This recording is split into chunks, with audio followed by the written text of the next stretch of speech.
The following is a special on-location edition of Higher Journeys.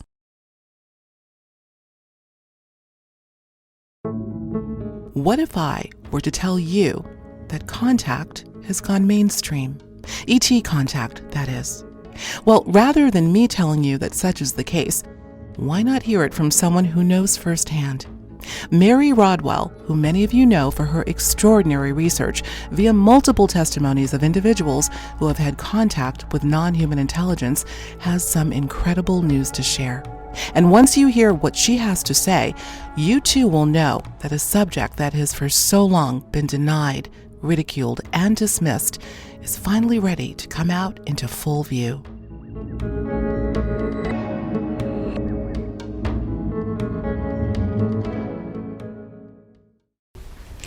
Well, look who just showed up at my front door. Look who just showed up, people, at my front door. And I mean literally our front door, my husband and I. Our friend Mary Rodwell, all the way from Queensland, Australia. She came all the way here just to see me. Just kidding. In actuality, Mary is doing a multi-state tour here in the U.S. You're going to be here, I believe, until, is it November? The 9th. The 9th. And then on to Detroit. On to Detroit. So Mary is here. We're going to be talking about a few things. This is going to be a little bit of an abbreviated interview today, but I really wanted to focus on this incredible journey that you've had. This is clearly your longest tour of the States. You've been here before. In fact, we met about a year ago, almost exactly a year ago in Los Angeles, and here you are again. So we have been chatting it up because there is so much, everyone, that is going on right now that Mary has seen, is experiencing. Big changes are not on the way. We're in the midst of them now, and the proof pudding has been in some of the cities that you have traveled to. Just coming from Miami yesterday, I picked you up at the airport, and you had incredible things to say about that trip. But give us a little chronology of when you got here. You don't have to give exact dates, but the cities that you visited, where you're going, and most importantly, what you're finding and who you're hearing from in your travels. Well, it's certainly been a lot more exciting than I actually imagined. Going to Cottonwood near Sedona, about 15 miles out, there was a very small conference there run by Xavier Sandovi. Beautiful experience, a gentleman that comes from his heart. And what was amazing there, I got to a couple of things that were several things that were wonderful for me, is I'm seeing how awake people appear to be now, no matter where they come from. One was a teacher that wanted me to go and speak to other teachers when I talked about the children, because she related very much to what I call the new programs, the autistic children, the exponential increase in the autistics children, and ADHD and what have you. It was fabulous that she wanted to present me to her colleagues and say, look, if you could stay longer, would you talk to them? So that was significant. Yes. The other thing that was significant was meeting other colleagues again, and all of them seem to be more heightened in what's going on for them. A sense of urgency, a sense important things are going on. And I even got to see some Mexican artifacts that had ET written all over them that I had a chance to touch and experience, as well as meeting Xavier, or Javier, I always say Xavier, Javier. I'm getting to know a little bit more about how to pronounce them. He's a lifelong experiencer, had an amazing experience, showed me footage about various experiences, including experiences where it appears he went interdimensional, and there was a record of that on film. And you've got a lovely picture of a strange one of me speaking. Do. Which I think we're going to show. I think they you've given me permission to do that. Just bizarre, where it's all normal, and then in this picture there's a double image, but it's really strange. Talk about that. Let's talk about that for a minute. I want everyone, we may actually just put an insert so folks can see it.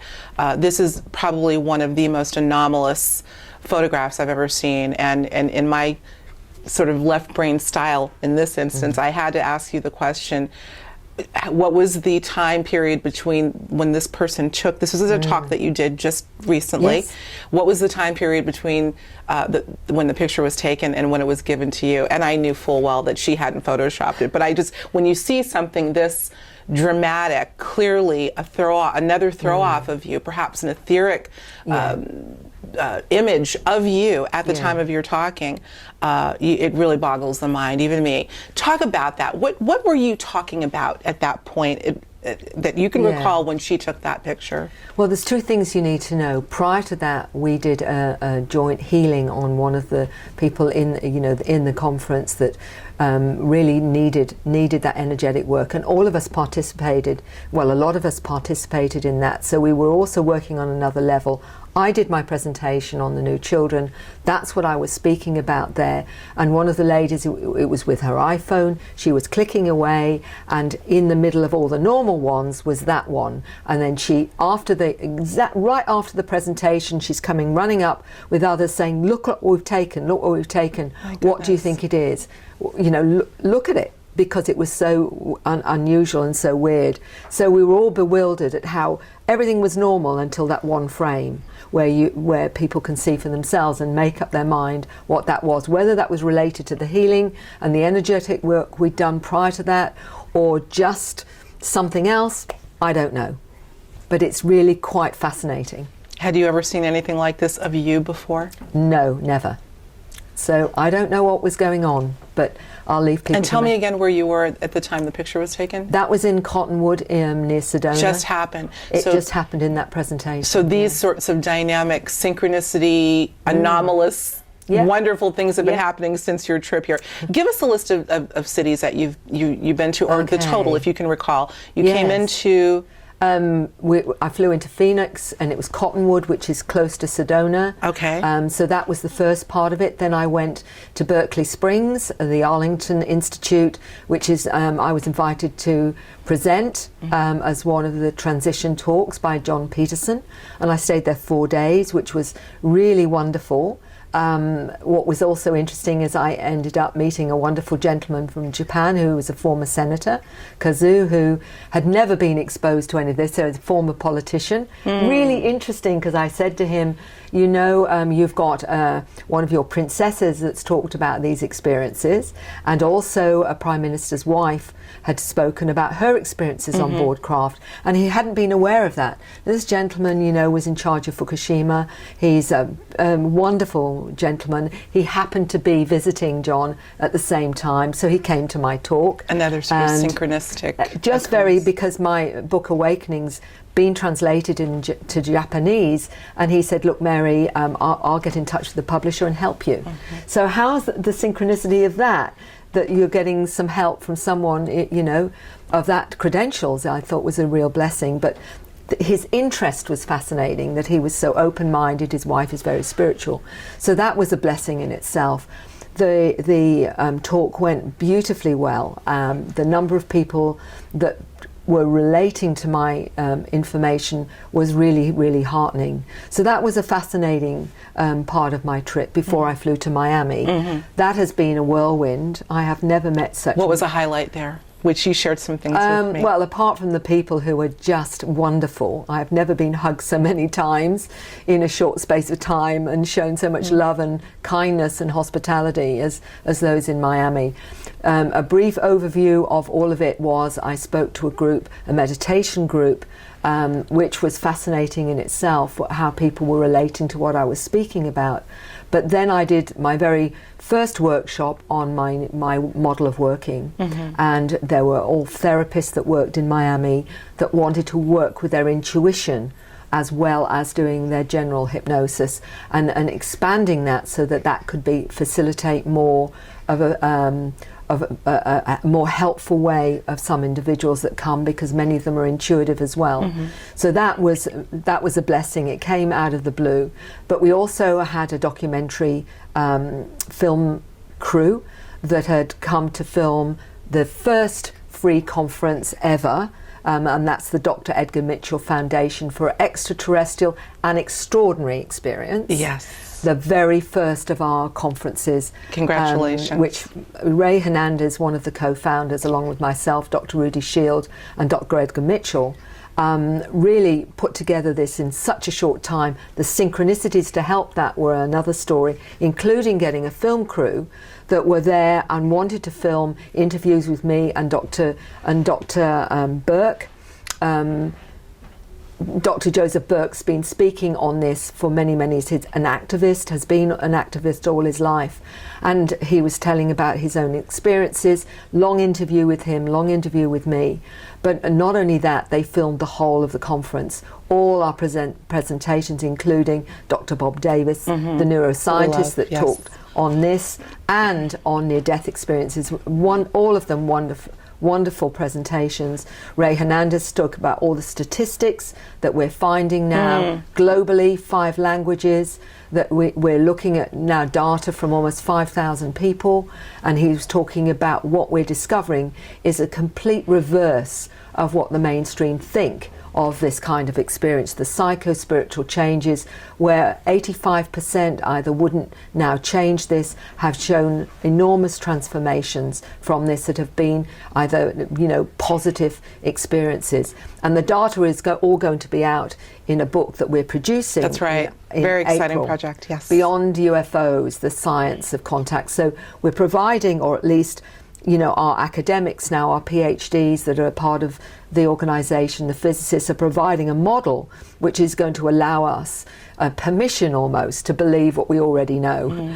It's giving us permission because that's the scientific model that explains or helps to explain everything that we call anomalous. That's out-of-body experiences, near-death experiences. That is probably, excuse me, for me, one of the most revelational, to the masses at least. Experiencers themselves know that they tend to be intersecting phenomena.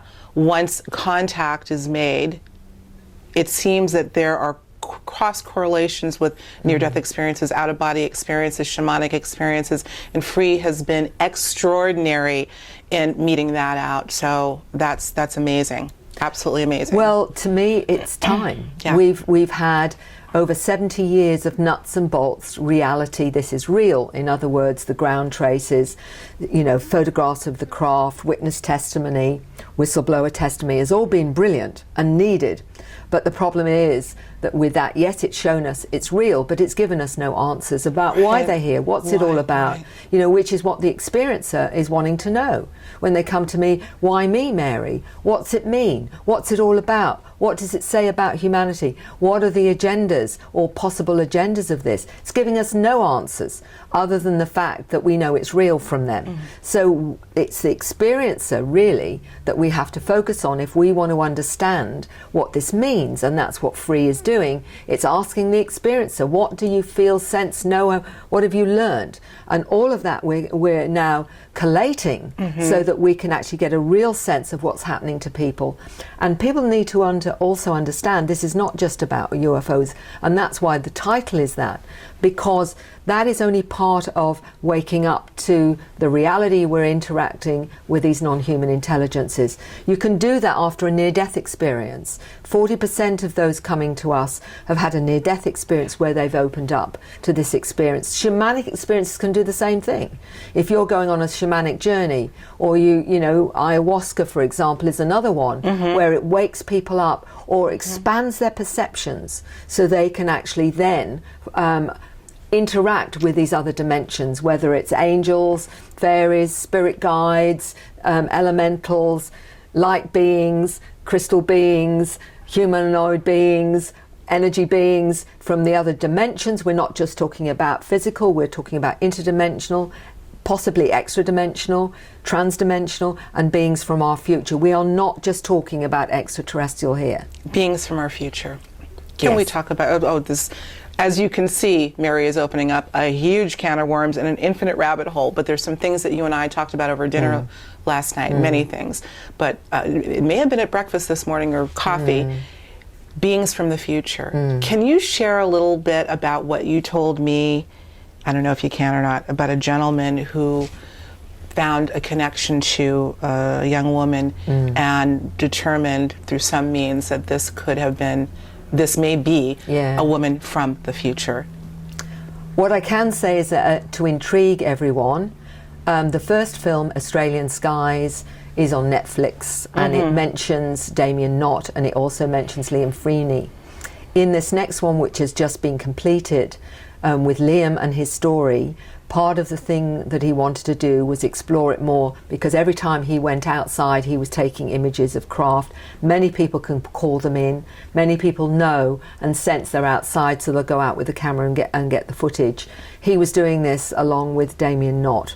This second series of Australian Skies, which will be out in the near future, it's only just been completed, was where Liam was asked would he like to find out more information, and he said, I would, yes I would, and he knew of me and said if Mary would do it, then I would actually do this regression. So he came up to Queensland to my office with Don Mears, who's the producer, and in that particular regression there's a being that he recognises that he's had interaction with, and he discovered through the regression something very fascinating, that she apparently has come from the future. And that's all I'm going to tell you, because you're going to have to see it on Netflix. We'll have a link. We will have a link. We'll figure out a way for y'all to get there. Amazing. What I'm hearing, and I said to Mary this morning, I was holding my head because I was dizzy with all and excited with all of this, not potentially paradigm shifting, because I believe we're in the midst of shifting paradigm right now. All of this, all of the heretofore unimaginable has not only become something that we can imagine, but something through your experience or testimony is happening.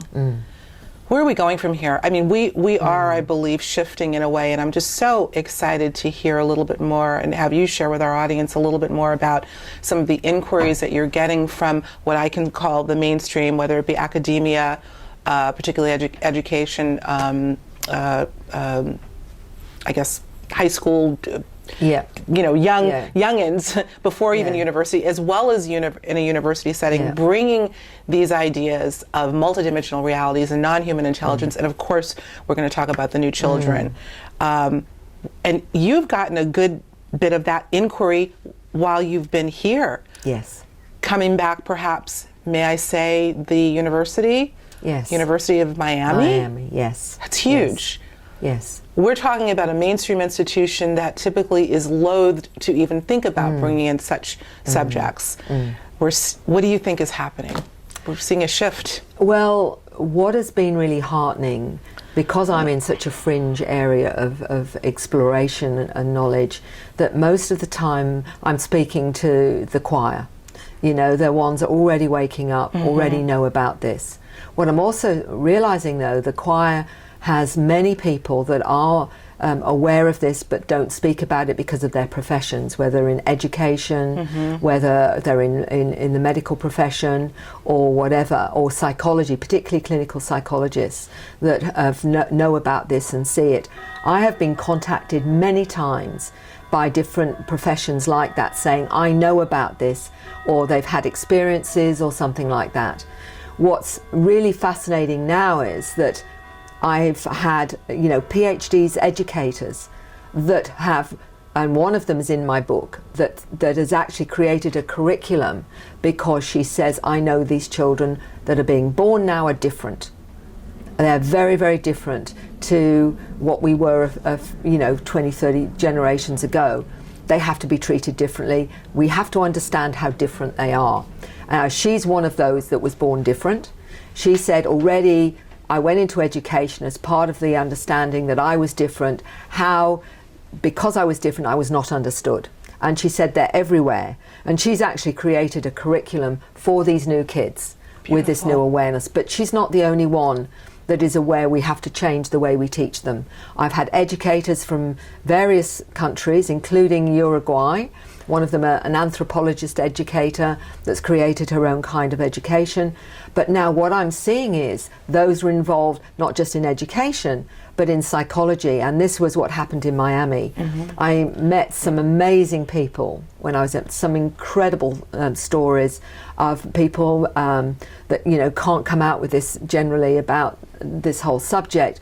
And this particular lady works with those within psychology and creating the programs for education, workshops and whatever. And she's a clinical psychologist. And she said to me, Mary, everything you spoke about at the conference, she said, is so important, because we've got the students that need to know who they're dealing with in the future, and these kids are going to be then adults. They need to understand where you're coming from and to understand the way that you're explaining it. And she said, if I can, because we're multicultural in Miami, we've got many different belief systems, you know, Latin America and what have you. There's lots of cross cultural things and different beliefs. She believes that it's vital that these students now coming into the field have an understanding of the multidimensional nature of this experience and how that changes people, and how these children particularly are very different. And she's determined to persuade you know, those that are part of the academic stream to start looking at this. And she says she's going to do her very best to get me to do workshops at the university. You'll be coming to the States a lot more. Well, let's who knows? hope. But it's exciting. It's absolutely because it's you know, getting into mainstream. Yeah, which is what we have to do. Yeah, that's just been incredibly exciting to hear. I think we are finally making a dent, to say the least. It doesn't come without some challenges and a bit of courage, because as we know, there's a lot going on right now controversially in the ufology community amongst each other, which I hope that the approach that you're taking, Mary, along with Free and many others that are doing amazing work, it's time to get to the heart of the issue, put the egos aside, put the controversy aside.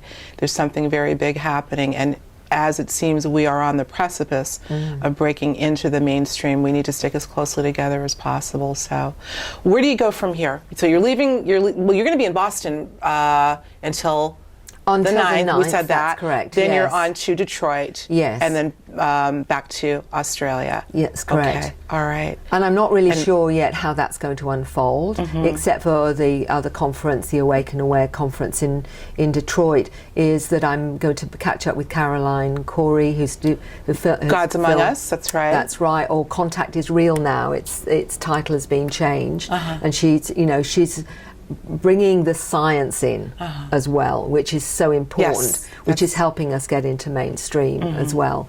But we're getting some really interesting things happening, including I've now met a politician that has admitted she's having experiences, and that in itself amazing is quite incredible, because we already know in Japan that one of the Prime Minister's wives admitted she'd had experiences. The princess in Japan had admitted she'd had experiences.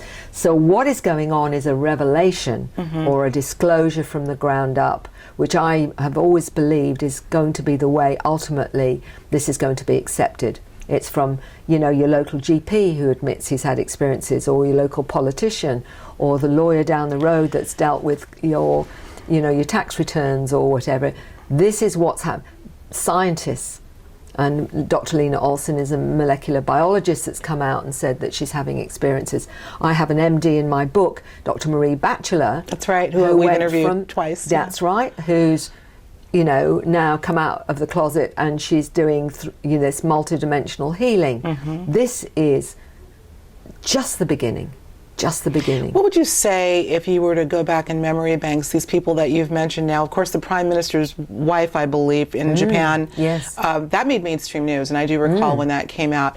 But all of the individuals that you've named, we're talking about in a relatively short period of time have come out. Would you say 12 to 24 months, 36 months at max? Yes. Something occurred to me, and this program is not about harping on the negative, particularly in this interview, but I'd be remiss if I didn't mention, Mary, we all know that right now there are a lot of things that are coming out in mainstream as well as alternative circles, not the least of which is this so-called sexual harassment, and perhaps the eventual revelation of pedophilia is a very big thing. Now, I don't want to get into this, but it's very interesting when you juxtapose these two coming outs, if you will. One is obviously very dark and devious and pervasive.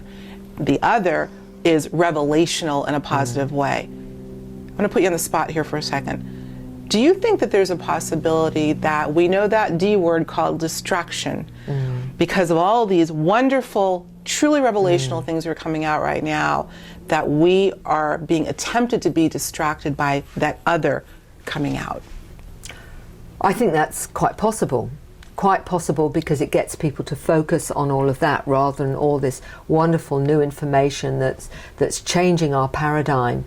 But I also believe, in another sense, that seeing this, what I call revelation, Armageddon means revelation, it means revealing, is that it's showing what's wrong on our planet that we need to fix as well. So this corruption, all these dark things that have been going on for, I think, many generations, without question, that have been secret, it's like everything that is related to a secret is now being, on some level, there's an energy that says it's got to be exposed. It's got to be exposed. Agreed. Whatever it is, whether it's positive or whether or not it's dark. Right. I agree with you wholeheartedly. I'm just thinking in terms of, again, looking at how ubiquitous, and of course this will be replaced by something else when they deem it time, but now it's wall-to-wall coverage of the sexual harassment, and all these people are coming out.